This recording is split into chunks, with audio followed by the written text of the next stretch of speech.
Gəlin ingilis dilində sadə cümlələrdən qaçınıb, daha gözəl cümlələrdən istifadə edək. Level up your English. Ready? Let's get started.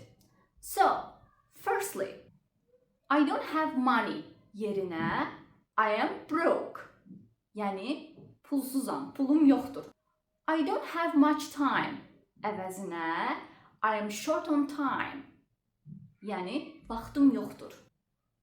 I think you are lying yerinə I smell a rat işlədə bilərik. Yəni, düşünürəm ki, yalan danışırsan anlamına gəlir. What? Demək yerinə sorry, can you repeat that please again? I don't care yerinə it doesn't matter deyə bilərik.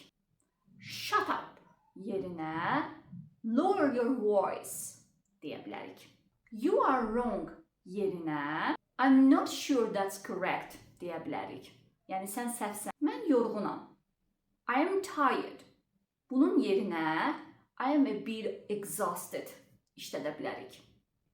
I am busy əvəzində biz I'm tied up at the moment deyə bilərik.